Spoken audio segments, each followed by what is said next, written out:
Presyo ti kada kilo ti karne ti baboy iti Banggedabra ngumato iti 10 pisos. Ang buwan tayo iti live report ni Bridget Mayo.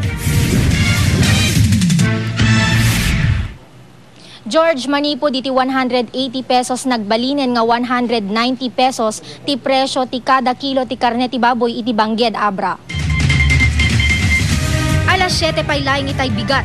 Basiten dagiti lako a karne ti baboy dito'y tsendan ti Bangged.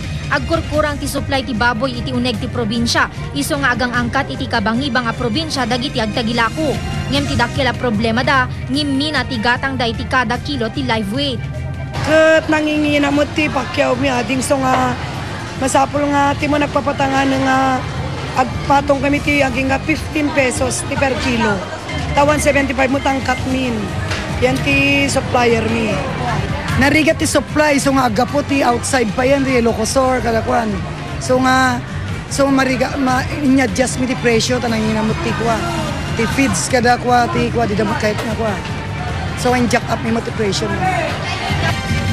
Nagtatarip nung ti grupo ti meat vendors ken dagiti miyembro ti Local Price Coordinating Council ti Bangged iti Kalman. Napagnunumuan ang maingato ti 10 pisos ti presyo ti karne ti baboy tapno masolusyonan ti problema.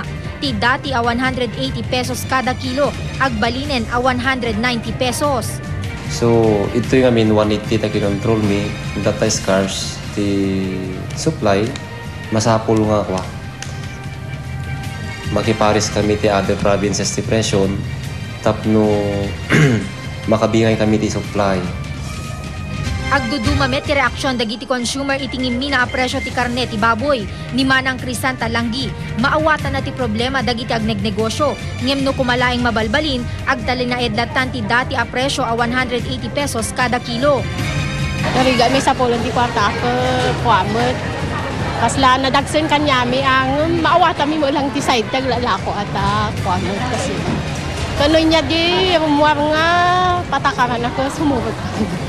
Numan pay ngimina, inpasigurado met ti LGU nga umnumet laing ti kalidad dagiti magatang a karne iti tiyendaan. Kitain damo ti pagsiyata mo dagiti consumers ited damo la justo karbangan na nga kilo ken klase ti karne nga ited dagiti glalaw agiti gumagatang. Epektibo mangrugi itang aldaw tinayon a 10 pisos ti presyo ti karne ti baboy.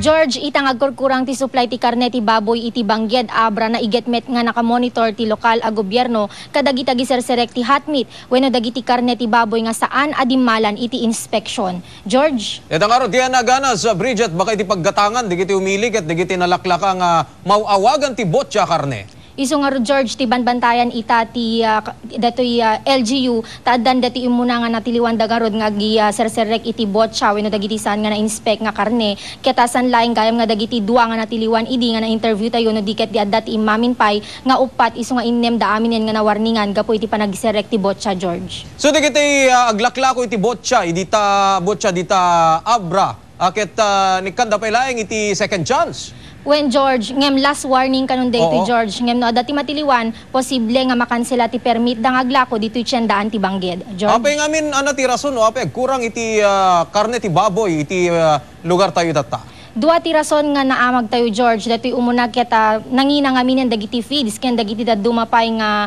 maaramat iti panagtaraken ti baboy iso nga kumapkapsot ti hog industry iti mismo nga probinsya ken kastameten George kun natatay daytoy miyembro ti Local Price Coordinating Council ti Bangged ket adda kano ngamin dagiti makapapektar nga importation coming from different countries iti intero nga Pilipinas iti karne ti baboy iso nga maapektaran met iti naduma-duma nga probinsya may saditan ti Abra George. Thank you very much, Bridget Mayo.